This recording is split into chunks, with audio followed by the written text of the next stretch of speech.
우리가 지난 시간에 살폈던 내용은 바울 사도가 복음의 이 직분이 얼마나 영광스러운가 하는 사실을 밝히면서 자신이 그 영광스러운 복음 위에서 어떻게 그들이 이 복음을 전하며 섬기며 사는지, 그가 임하는 그의 태도에 대해서 우리가 살펴봤고, 또 그가 그토록 영광스럽게 생각하는 그 복음의 본질이 무엇인가, 그리고 그 복음의 효력이 어떻게 나타나는가 하는 것에 대해서 우리가 살펴보았습니다.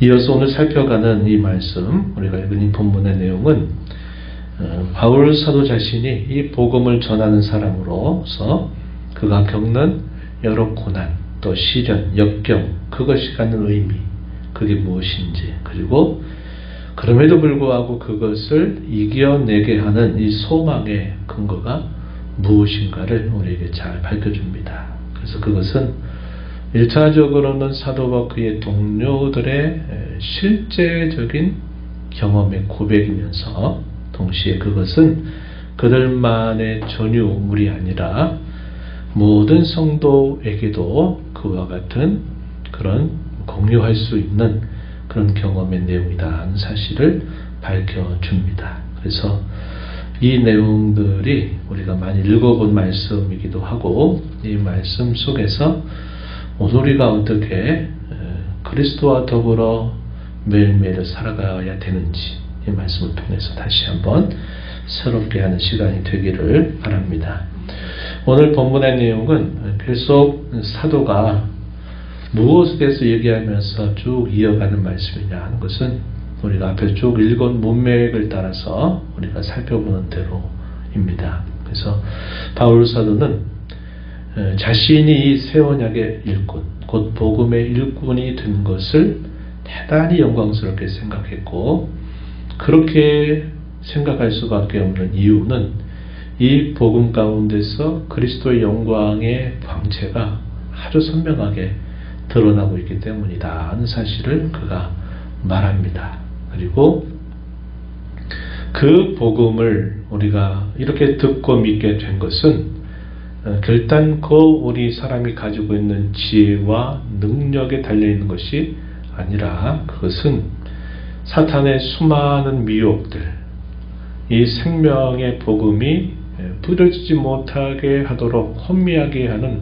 그 사탄의 많은 미혹과 또 방해에도 불구하고 하나님께서 그 복음의 빛을 우리에게 비추어 주셨기 때문이다 하는 사실을 사도가 말한 것입니다. 그리고 그 변화는 마치 하나님이 처음 세상을 창조하실 때는 빛이 있으라 하심에 그 명령이 떨어지자마자 빛이 존재하게 되는 방식으로 세상을 창조해 가셨는데, 어둠 가운데 빛이 비치리라 하셨던 그 창조 때 하셨던 그 말씀의 내용이 복음을 받는 사람들의 심령 속에 역사하는 것도 마치 그와 같은 빛을 받는 것과 같은 그런 역사다 하는 겁니다. 그래서 이러한 역사는 재창조의 역사와도 같다. 하나님이 처음 창조하신 사건 넘어 다시 창조하는 그런 놀라운 역사가 믿는 자의 심령 속에 일어난 것이다 하는 것을 보여주고 있다 하는 겁니다. 그런데 우리가 아는 바와 같이 첫 창조 때는 하나님이 그저 말씀하심으로써만 없는 것을 있게 만드시도록 창조하셨지만, 이러한 재창조를 이루시기 위해서 하나님은 오래도록 많은 선지자를 통해서 예언하고 준비했던 그 말씀의 내용처럼 하나님 자신이 우리와 똑같은 사람으로 오셔서 고난을 받으시고 그가 죽으신 그 죽음과 부활을 대가로 해서 이러한 재창조를 이루어 주셨다 하는 면에서는 한 사람이 구원받는 이 일들은 천하보다도 귀하게 여길 만큼 대단히 중요한 일이고, 우리가 그러한 일에 참여하게 되었다 하는 것만으로도 우리는 하나님께 놀라운 은혜를 입었다는 사실을 깨우쳐 준다고 하는 겁니다. 오늘 우리가 이어가는 이 말씀의 내용에 보면은 바울 사도가 비유를 하나 들어요. 어떤 비유를 드느냐? 질그릇 안에 보배를 담고 있는 그 모습을 비유를 들면서 복음의 그 보배로운 것들, 이 복음의 영광스러운 것들을 이제 보배로 이렇게 설명하고, 질그릇을 우선적으로 뭐라고 설명하냐면 복음을 전했던 자신과 그의 동료들, 즉 복음의 일꾼들을 질그릇에 비유합니다. 그러나 이것은 더 넓게 보게 되면 복음의 일꾼들만이 아닌 모든 그리스도인들이 그와 같다는 사실을 우리에게 밝혀주는 말씀이 될 겁니다. 본문으로 한번 들어가 봅니다. 7절 말씀에 보면 우리가 이 보배를 질그릇에 가졌으니 이렇게 표현했어요. 그래서 보배는 4절 말씀에 보면은 그리스도의 영광의 복음의 광채 이렇게 표현했는데, 이 보배는 그리스도의 복음을 말하는 겁니다. 이 복음을 보배로 비유했고, 질그릇은 바로 우리, 즉 사도와 함께 복음을 전하는 동료들, 복음의 일꾼들을 표현하는 말입니다. 그래서 질그릇은 깨지기 쉽잖아요. 그리고 가치로 따지게 되면 그 질그릇은 그렇게 가치 있다고 말할 수 없습니다. 그런데 그 질그릇이 왜 영광스럽게, 왜 존귀하게 여김을 받을 수 있느냐 하는 것은 그 질그릇 안에 무엇이 담겨 있느냐 하는 것에 달려 있다는 겁니다. 그 질그릇 안에 담겨 있는 것이 보배가 담겨 있다면 결국 그 질그릇을 무가치하게 여길 수 있는 사람은 아무도 없는 거죠. 왜? 거기에 보배가 있기 때문에. 그 보배가 바로 이 복음이라고 하는 겁니다. 복음. 복음을 가지고 사는 사람, 복음을 믿고 그 복음을 따라서 살아가는 사람은 겉으로 볼 때는 뭐 여느 사람과 뛰어날 것이 아무것도 없다 할지라도, 질그릇 같다 할지라도 그가 복음을 품고 살아간다면, 그 복음을 품고 살아간다면 그의 모습은 대단히 존귀한 자와 같다 하는 사실을 이 비유를 통해서 말씀하고 있다는 겁니다. 이런 비유를 드는 이유, 목적에 대해서 이어지는 말씀에서 이렇게 표현했어요. 7절 하반절에 보면은 이는 심히 큰 능력은 하나님께 있고 우리에게 있지 아니함을 알게 하려 합니다. 그릇도 질그릇이 아니라 아주 금그릇같이 귀한 너에다가 그 안에 보배가 함께 담겨 있다면 뭐 더없이 좋겠지만, 하나님의 섭리는 그렇게 안 하고 어떻게 하시느냐, 이 질그릇에 값비싼 보배를 담게 하신다는 것을 말해 주고 있습니다.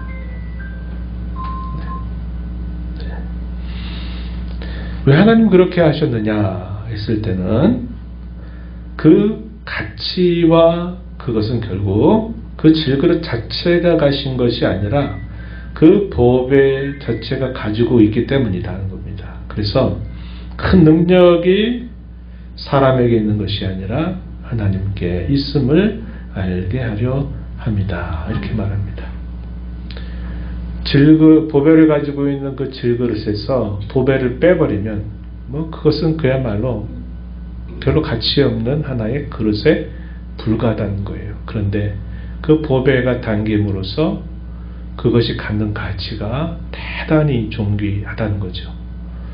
우리 믿는 신자들도 마찬가지라고 하는 겁니다. 우리 자신은 별것 아니지만 하나님께서 우리를 연약한 가운데 두시면서도 우리를 존귀하게 여기시는 것은 그분이 우리와 함께 하심이고 그분의 능력이 우리를 붙들어 주기 때문이다 하는 사실을 밝혀주고 있는 것입니다.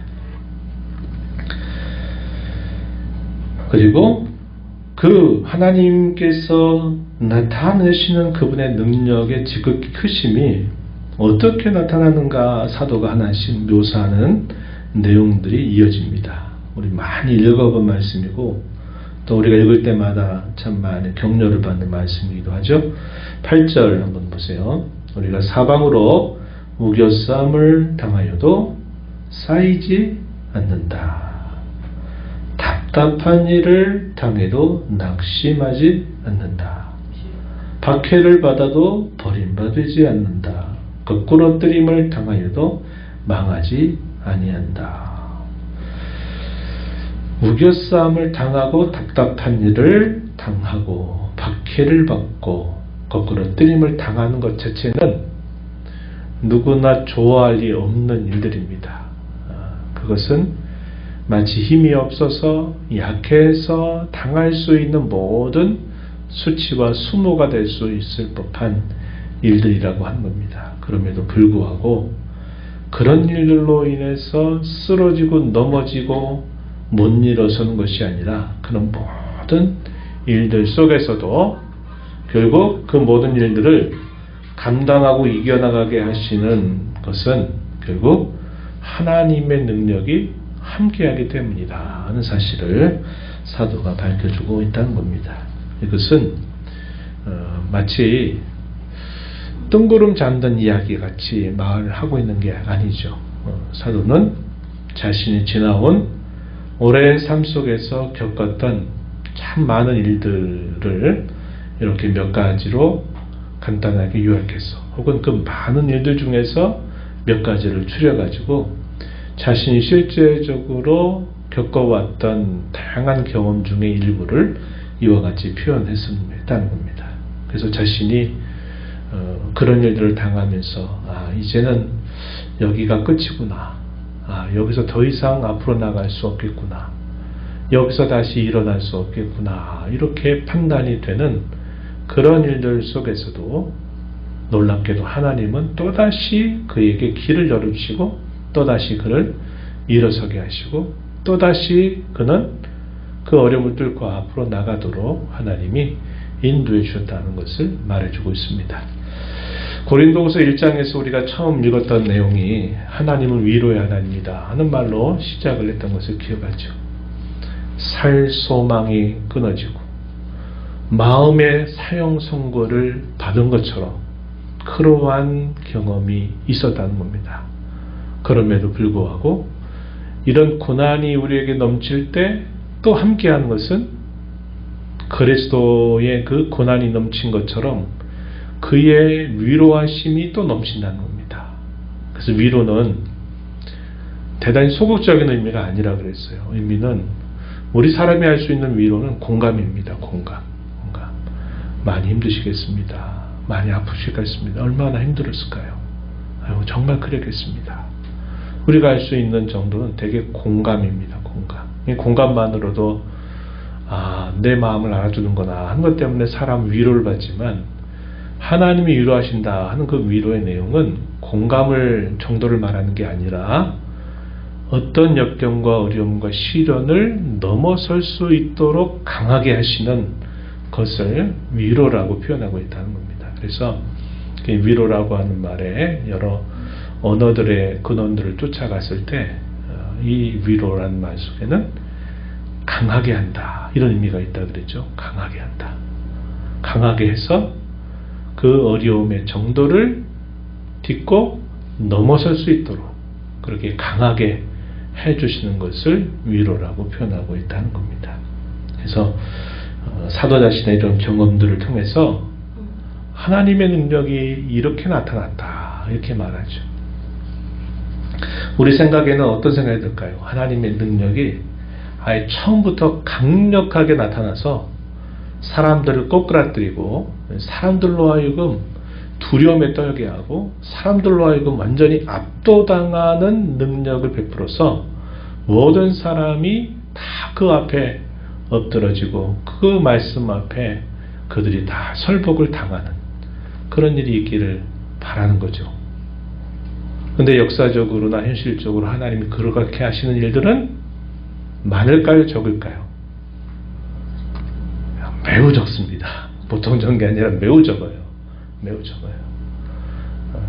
예를 들어 어떤 경우들이 있을까요? 오순절날 성령이 강림하시게 되었을 때 막 사람들이 120명의 신도들이 마가다락방에 있는데 곳곳에 있는 언어들을 따라서 하나님의 큰 일을 말하게 되면서 많은 사람들이 깜짝 놀라잖아요. 그러니까 그 사람들은 뭐라고 하냐면 이 사람들이 술 취해가지고 뭐라고 하는 모양이다 비난했을 때 베드로 사도가 말하잖아요. 이것은 결코 술 취한 게 아니다. 이것은 요엘 선지자로 예언했던 그 말씀이 이제 여기서 지금 실현되고 있는 일이다. 성령이 오신다고 예언했던 그 말씀이 지금 여기서 실현되고 있는 것이다. 이렇게 말하면서 베드로 사도가 너희가 십자가에 못 박은 예수, 그 예수를 하나님이 살리셨다. 이런 말을 하게 됐을 때 무리들이 어떻게 반응합니까? 마음의 찔림을 받아서 그럼 어떻게 해야 됩니까? 그럼 우리가 어떻게 해야 된단 말입니까? 어떻게 해야 여기 이 죄의 짐으로부터 우리가 어떻게 해야 벗어날 수 있게 된단 말입니까? 이렇게 사도에게 묻잖아요. 뭐라고 사도가 대답해요? 회개하고 복음을 믿으면 하나님이 유쾌하게 되는 날이라고 했어요. 하나님이 여러분들을 참으로 즐겁게 해주실 것이다. 이런 말씀을 하니까 그날 믿는 자들이 몇 명? 몇 명이에요? 3천이나 더했다고 했어요. 3천이나. 그런 일만 좀 늘 있으면 얼마나 좋겠습니까? 그죠? 근데 하나님이 그와 같은 일은 아주 특별한 때 하시는 거예요. 그것은 그 사람이 뭐 그 정도 그릇밖에 안 되니까 혹은 그 정도 그릇이 되니까 그렇게 하고 그 사람이 그런 정도의 그릇이 안 되니까 그렇게 안 하시는 게 아니에요. 그것은 하나님이 그의 지혜로운 섭리 안에서 하나님이 그렇게 하시는 일이다 하는 겁니다. 우리가 그걸 기억해야 돼요.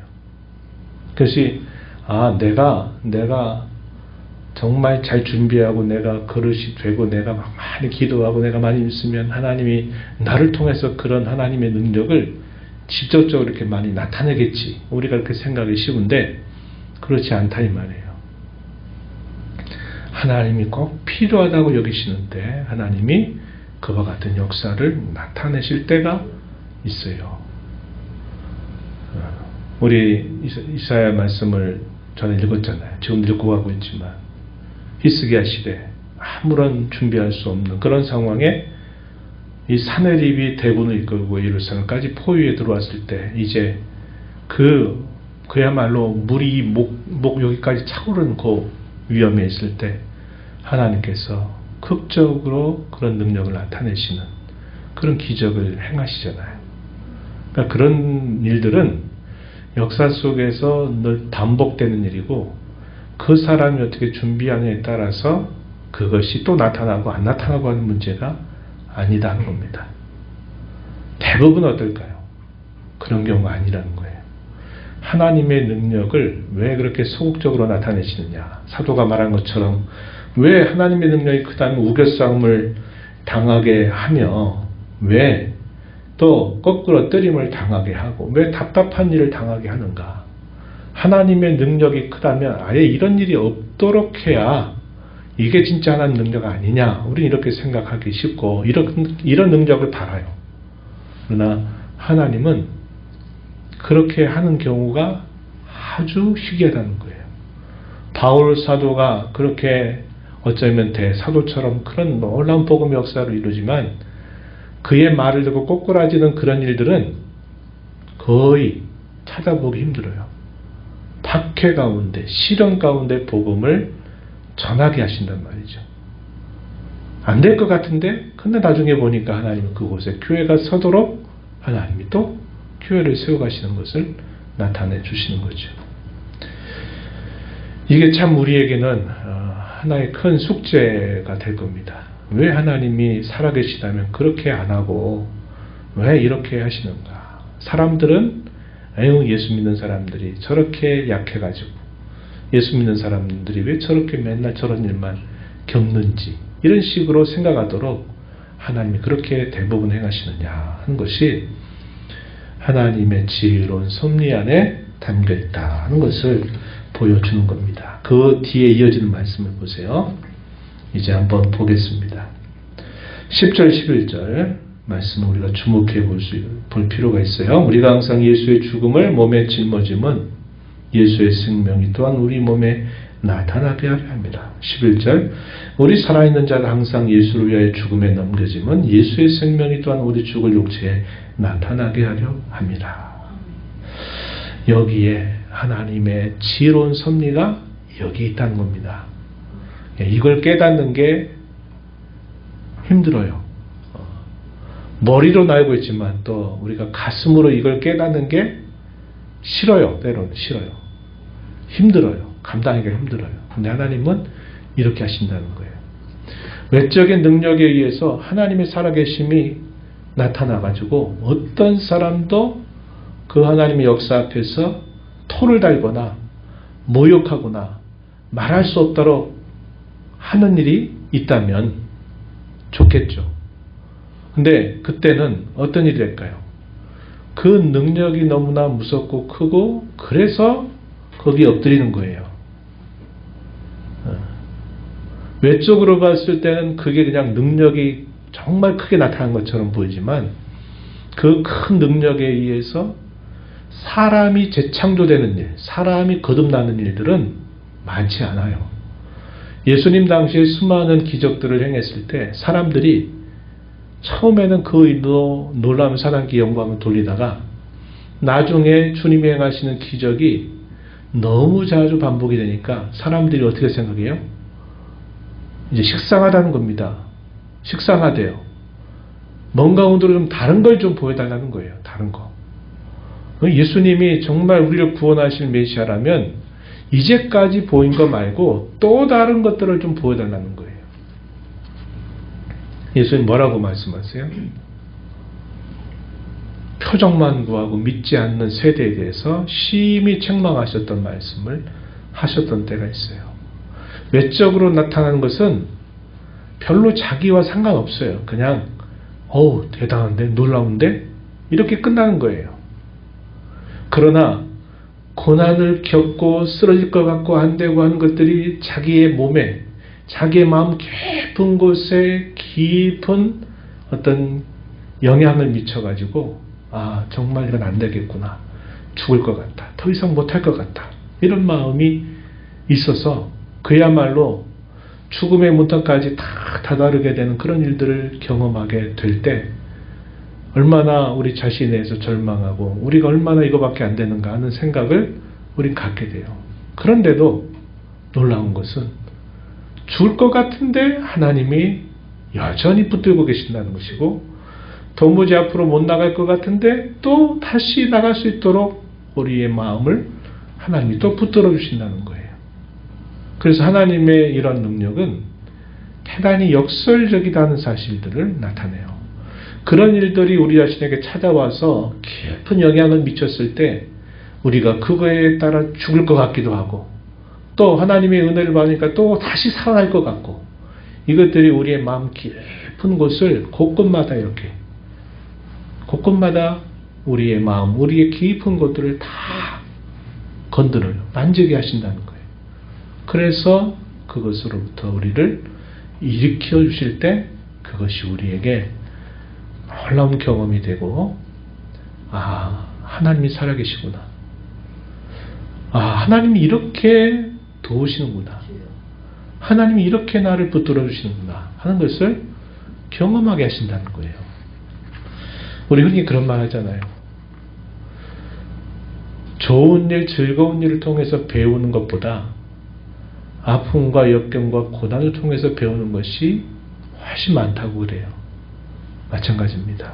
우리 신앙의 세계도 마찬가지예요. 그래서 바울 사도가 하나님의 능력을 대단히 소극적으로 이렇게 나타내는 것처럼 보이지만 왜 하나님이 그렇게 하시느냐? 그것은 예수님의 고난, 예수님의 그 죽으심에 우리가 참여하도록 하신 하나님의 지혜로운 섭리라는 겁니다. 죽을 것 같고 소망이 끊어진 것 같고 안 될 것 같은 곳에 우리가 완전히 그 코너 안에 몰려가는 것을 통해서 예수님의 그 죽음과 고난이 무엇인가를 우리가 함께 참여하도록 한다는 거예요. 예수의 죽음을 몸에 짊어진다 라는 말이 바로 그런 말입니다. 여기 거꾸로 뜨림을 당하고 우겨쌈을 당하고 이런 것들. 또 11절에서도 예수의 우리 죽을 육체에 나타난다. 예수를 위하여 우리를 죽음에 넘긴다. 예수의 죽음을 몸에 짊어진다. 10절 11절에 표현하고 있는 말은 같은 말을 두 번 강조해서 표현하는 말입니다. 그래서 여기서 대두되고 있는 표현이 뭐예요? 예수의 죽음. 또 다른 말, 예수의 생명. 예수의 죽음과 생명. 이걸 좀 더 우리가 전문적으로 얘기하면 뭘까요? 예수님의 죽으심과 부활. 예, 우리가 지난 한 주간 동안 피또 묵상했던 주제들입니다. 예수님의 죽음에 참여하게 하시는 하나님의 지혜로운 섭리가 있다. 예수님의 죽음에 참여하면 또 어디 참여합니까? 예수님의 생명에 참여하는 거죠. 그래서 우리로 하여금 그분의 생명에 다시 그분의 부활에 참여하도록 하나님이 하시려고 하는 섭리가 있다. 이걸 깨닫는 게 참 힘들어요. 그죠? 신앙생활 많이 해도 이걸 깨닫기가 쉽지 않아요. 그래서 우리는 항상 이런 거 없이 하나님이 큰 능력을 나타내 주셔가지고 이런 모든 것들을 싹 다 비껴가도록 이렇게 해달라고 우리는 기도하고 그게 신앙생활 잘하는 것처럼 이렇게 생각이 쉬운데 하나님의 섭리는 그렇지 않다는 겁니다.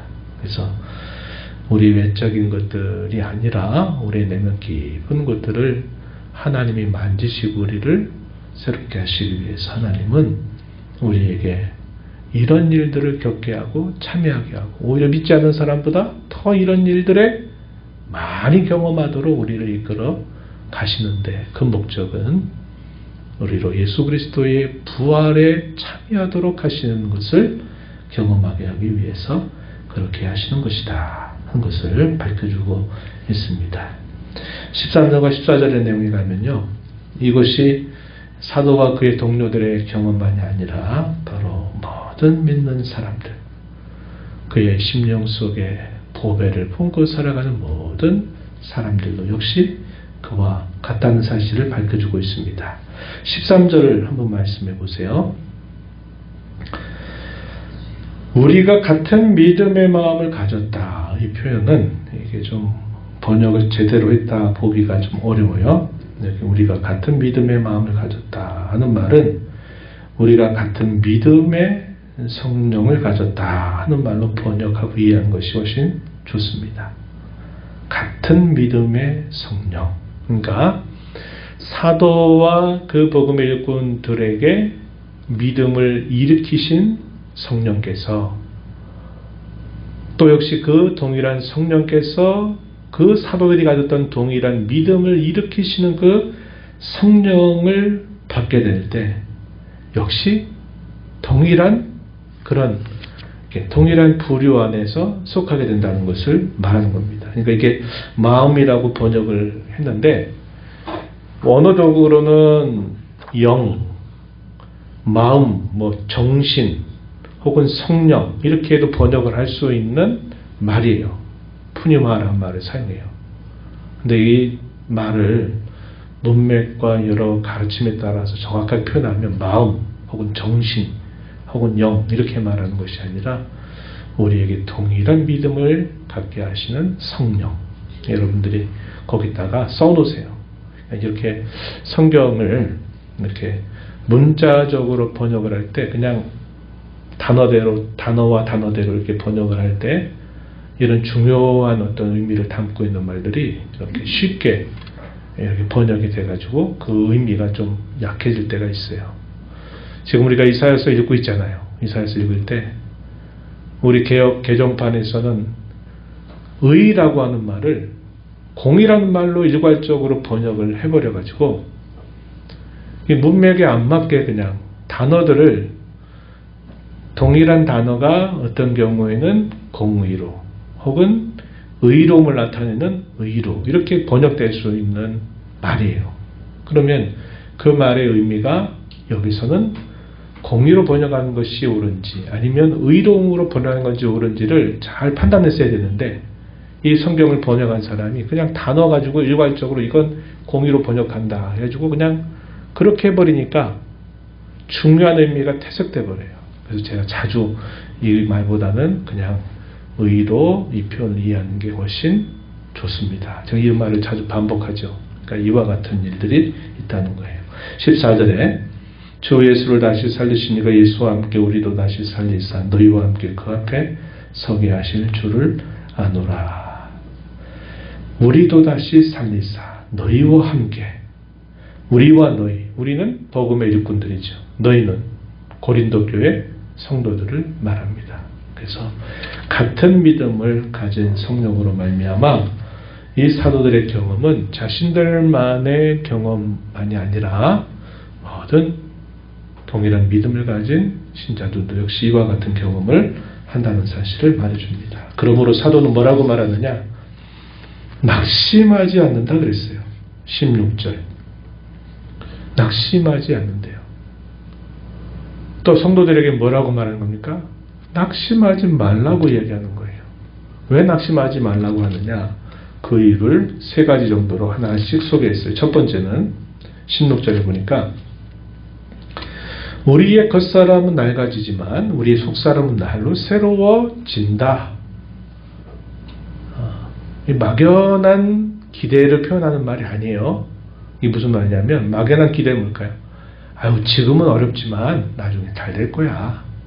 우리 이런 말 하잖아요. 아유 지금 힘들지만 나중에는 괜찮아질 거야. 이게 무슨 말입니까? 그렇게 된다는 말이에요? 아니면 그렇게 되기를 기대한다는 말이에요? 그렇게 되기를 바란다 이런 말이지 그렇게 된다라고 확정하는 말이 아닌 거예요. 근데 여기서 말한 이 표현은 겉사람은 낡아지지만 우리의 속사람은 날로 새로워지기를 바라 이런 의미가 아니다 이 말이에요. 우리의 겉사람 낡아져도 우리의 속사람은 날마다 날로 새로워진다. 확정적인 진술이라 이 말입니다. 누가?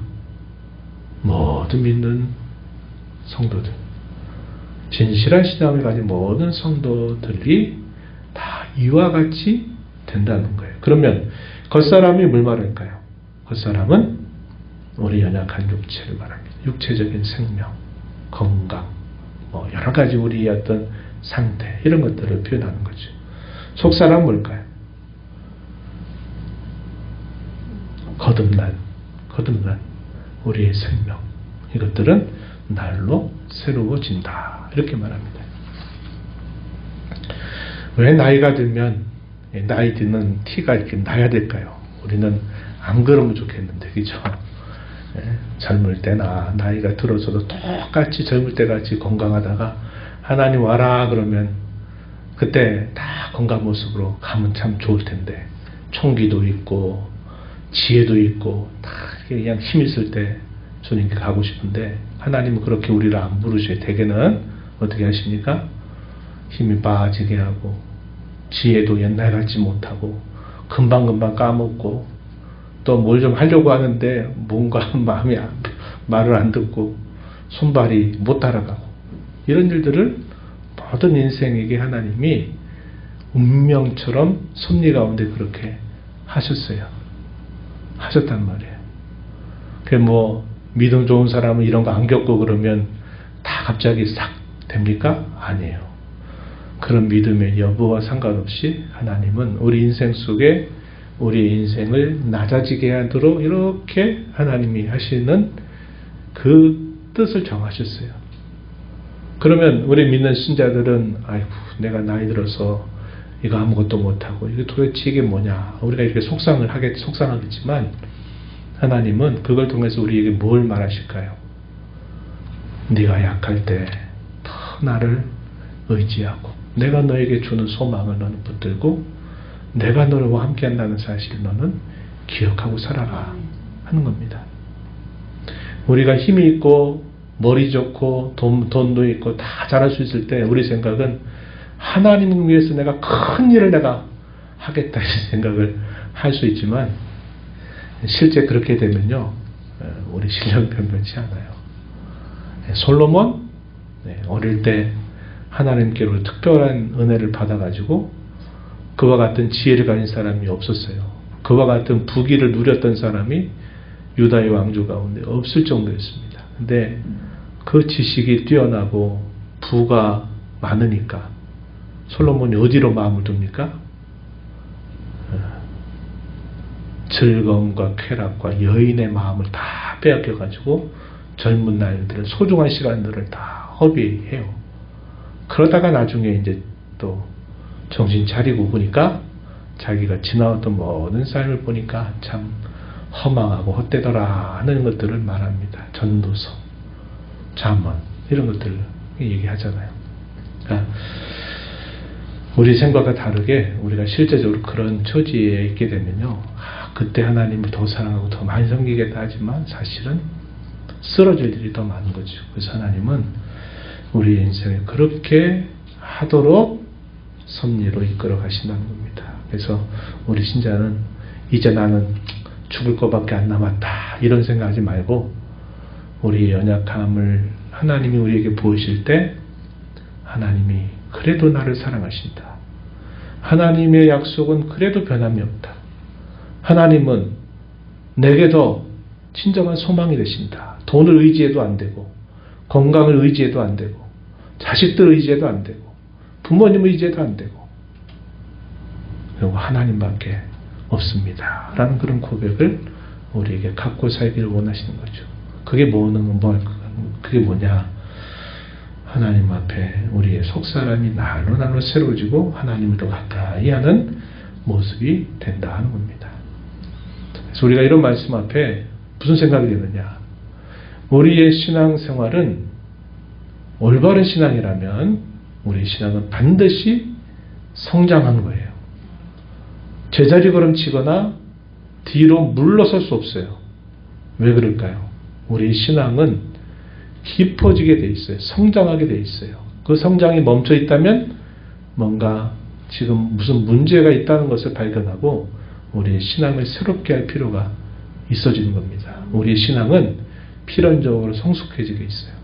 젊을 때는 손발로 많이 우리의 신앙을 나타낼 수 있지만 나이가 들면 손발보다 우리의 마음, 우리의 고백, 우리의 진심, 이걸 통해서 하나님께 더 가까이 나아가고 깊어지게 되는 것이죠.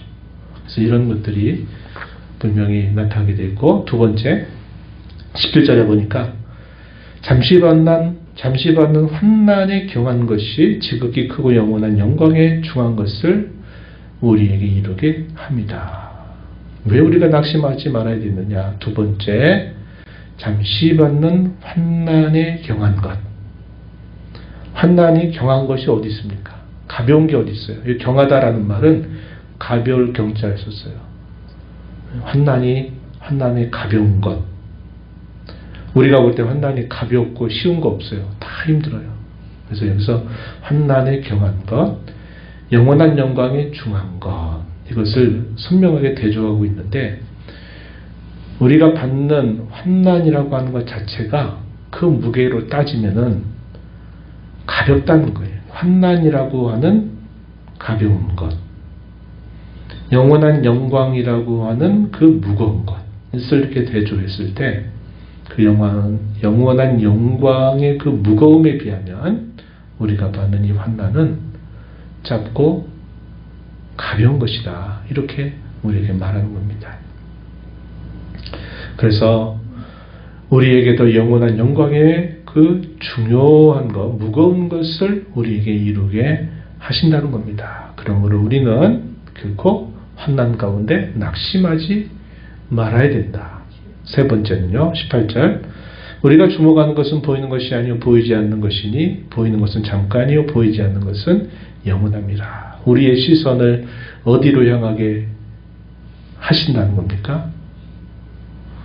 보이는 것, 그런 것이 아니라 보이지 않는 영원한 것, 그것을 우리의 시선, 거기에 우리의 시선을 향하도록 하시기 때문에 우리가 결코 낙심할 필요가 없다. 낙심해서는 안 된다. 이렇게 표현해주고 있는 겁니다. 오늘 이 말씀을 우리가 생각하면서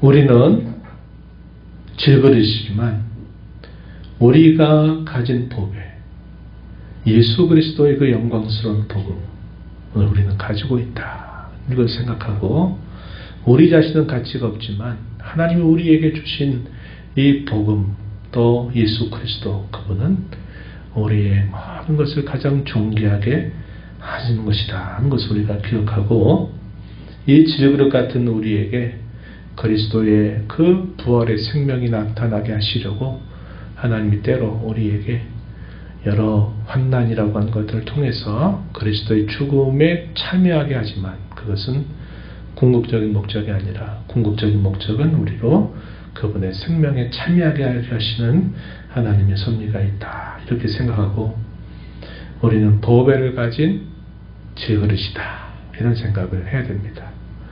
이 보배를 빼버리면 우리는 깨지기 쉽고 우리에는 별로 가치 없는 자들이다 하는 사실을 우리가 기억해야 돼요.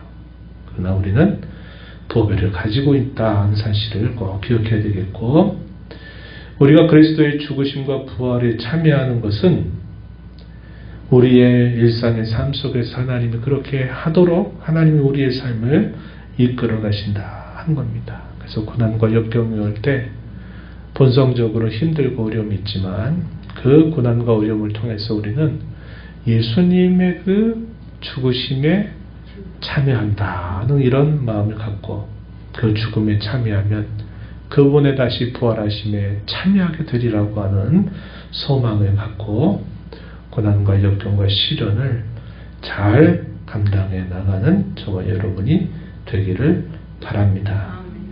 우리의 시선을 항상 하나님의 나라, 그분의 약속, 거기에 우리의 시선을 항상 두고서 오늘을 살아가는 그런 지혜를 잘 품고 살아가게 되기를 진심으로 축원합니다.